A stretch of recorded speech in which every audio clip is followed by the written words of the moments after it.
एक बार की बात है। एक अश्वेत रंग की महिला भगवान बुद्ध के पास गई और उनसे बोली, भगवान, मैं बहुत दुखी हूँ, बहुत परेशान हूँ। तब भगवान बुद्ध ने उस महिला से पूछा, क्या कष्ट है तुम्हें? तुम क्यों परेशान हो? तब उस महिला ने बताया, भगवान, मैं अपने रंग रूप से दुखी हूँ। आप ही देखिए कि मैं कितनी काली और बदसूरत हूँ। मेरे नए नक्श भी अच्छे नहीं हैं। लोग मुझे काली कलूटी कहकर चिढ़ाते हैं। कोई भी मुझसे प्यार से बात नहीं करता। सभी लोग मुझे गिरी हुई नज़रों से देखते हैं। मैं क्या करूं भगवान?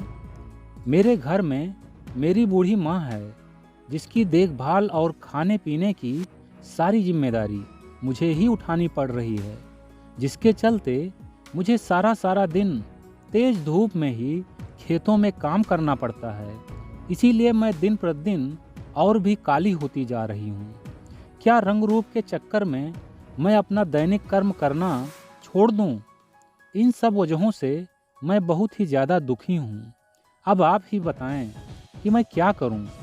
उस महिला की बातें सुनकर भगवान बुद्ध मुस्कुराए और बोले, तो क्या तुम यह समझती हो कि गोरे लोग और अच्छे नयन नक्श वाले लोग सुखी होते हैं? तब वह महिला बोली, हाँ मान्यवर, क्योंकि कम से कम उन्हें कोई काला कलूटा कहकर उनका उपहास तो नहीं करता होगा। निश्चित ही गोरे लोग काले और कुरूप लोगों से ज़्यादा सुखी होते हैं।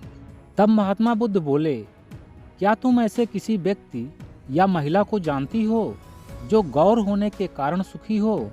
तब वह महिला बोली, हाँ भगवान, मैं जिस किसान के खेतों में काम करती हूँ, वह किसान गोरा भी है और सुखी भी। उसकी बातें सुनकर भगवान बुद्ध बोले, तो ठीक है, तुम जाओ और उस किसान को मेरे पास बुला लाओ। वह किसान यहाँ आकर सिर्फ यह बात प्रमाणित कर दे कि उसका गोरापन ही उसके सुख का कारण है।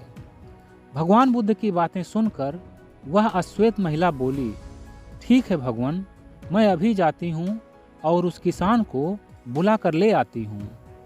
यही कहकर वह काले रंग की महिला वहाँ से चली जाती है और सीधे उस किसान के पास जाकर उससे कहती है, मालिक, आप इतने गौर हो तो जरूर आपको अपने गोरेपन से सुख की अनुभूति होती होगी। तब वह किसान बोला, बहन, आज तुम्हें कैसी बातें कर रही हो? मैं तो अपनी विभिन्न प्रकार की समस्याओं में इतना उलझा हुआ रहता हूँ कि मुझे यह ध्यान ही नहीं रहता कि मैं गोरा हूँ या काला, बल्कि मैं तो हमेशा यही सोचता रहता हूँ कि इस बार मुझे जमींदार को कितना कर देना है, उससे मेरा कितना नुकसान हो रहा है। मैं चाहता हूँ कि भगवान भले ही मुझे काला कलूटा बना दें, मगर मुझे जमींदार को कोई भी कर ना देना पड़े। अगर ऐसा हो जाए तो मैं बहुत सुखी हो जाऊँ। उस किसान की बातें सुनकर वह महिला बोली, तो फिर तुम्हारी नज़रों में गोरेपन से कौन सुखी हो सकता है? तब किसान बोला, और कौन होगा उस जमींदार के सिवा? उसे तो ना ही कुछ करना पड़ता है और ना ही कहीं आना जाना पड़ता है। बस अपने घर में बैठा आईने में अपनी शक्ल निहारता रहता है और हम जैसे किसानों से कर वसूल कर दिन रात अपनी तिजोरी भरता रहता है। किसान की बातें सुनकर वह महिला सीधे उस जमींदार के पास पहुंच गई और उस जमींदार से भी उसके गोरेपन के कारण उसके सुखी होने की बात पूछी। तब वह जमींदार हंसते हुए बोला, क्या मेरे गोरे होने के कारण कोई चोर मेरा धन चुराने नहीं आएगा? क्या मेरे गोरे होने के कारण मुझे राजा के मंत्री को जमींदारी से वसूला हुआ धन नहीं देना पड़ेगा? जिस धन को सुरक्षित रखने के चलते मैं रातों को चैन से सो भी नहीं पाता, तो क्या मैं निश्चिंत होकर सो जाऊं? यह सोचकर कि मैं गोरा हूं तो मुझे कोई भी चिंता करने की जरूरत नहीं है। जमींदार की बातें सुनकर वह महिला बोली, तो फिर क्या कोई ऐसा है आपकी नज़रों में जो गोरेपन की वजह से सुखी हो? तब वह जमींदार बोला, और कौन हो सकता है उस मंत्री के सिवा? राजमहल में रहकर आराम से राज सुख भोग रहा है। राजमंत्री का नाम सुनते ही वह महिला सीधे उस मंत्री के पास पहुंच गई और उस मंत्री से भी वही प्रश्न किया। तब वह मंत्री बोला, बेशक मैं राजा का मंत्री हूँ, पर मुझे भी राजा का सारा कार्यभार संभालना पड़ता है। उनके आदेशों का पालन हो, इसका ध्यान रखना पड़ता है। क्या मेरे गोरे होने के कारण मुझे मेरी जिम्मेदारियों से मुक्त किया गया है? युद्ध भूमि में जब युद्ध होता है तब वहाँ कोई यह नहीं देखता कि यह गोरा है तो इसे ना मारा जाए। सामने आने वाले सभी दुश्मनों का सिर काट दिया जाता है।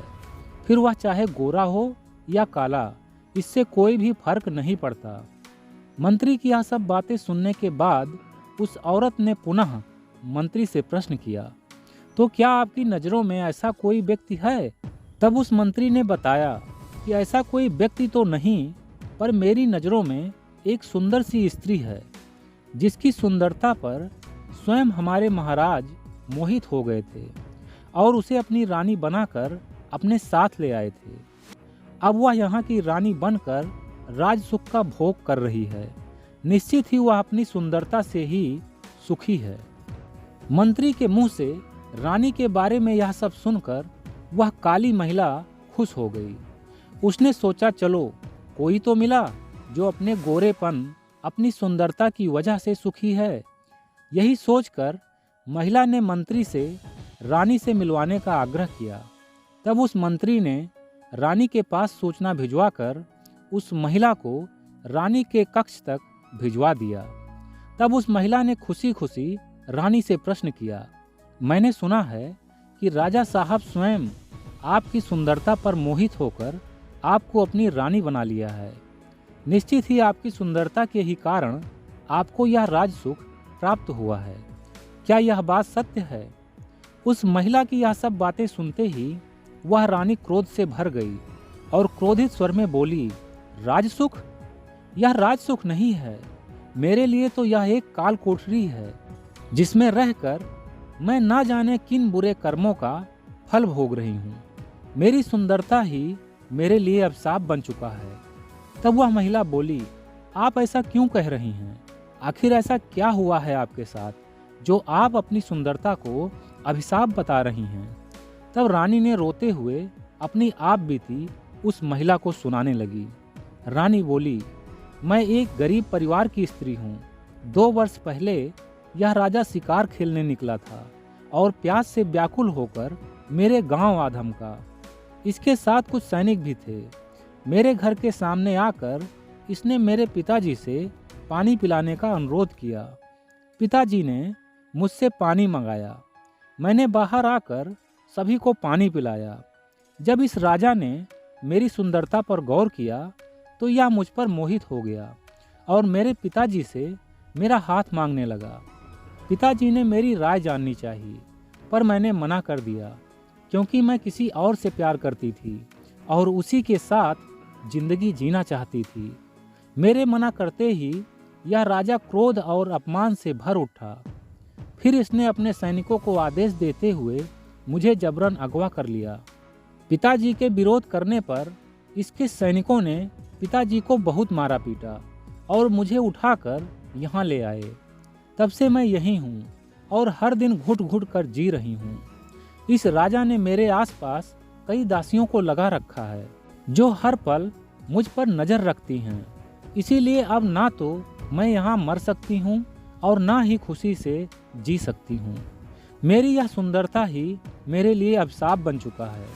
इससे तो अच्छा होता कि ईश्वर ने मुझे तुम्हारे जैसा काला और कुरूप ही बनाया होता, तो शायद आज मेरे साथ यह सब नहीं हुआ होता।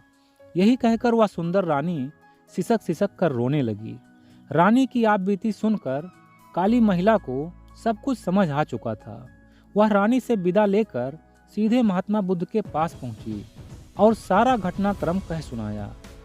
फिर बुद्ध से बोली, भगवान, मैं समझ चुकी हूँ कि गोरेपन से सुख की प्राप्ति नहीं की जा सकती। तब भगवान बुद्ध मुस्कुराते हुए बोले, हाँ, ठीक कह रही हो तुम।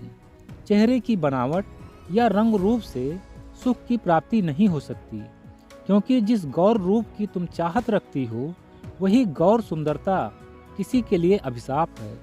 सुख की प्राप्ति ज्ञान से ही हो सकती है और ज्ञान ध्यान से प्राप्त होता है। तुम कोई भी कर्म करो, पर जो भी करो उसे पूरे ध्यान से करो। उस काम पर अपना ध्यान केंद्रित रखो। ज्ञान अपने आप बढ़ता चला जाएगा। अगर कोई तुम्हारे रंग रूप को देखकर तुम्हारा उपहास कर रहा है, तुम्हारा मजाक उड़ा रहा है, तो उसका एकमात्र उपाय है ज्ञान अर्जन करना।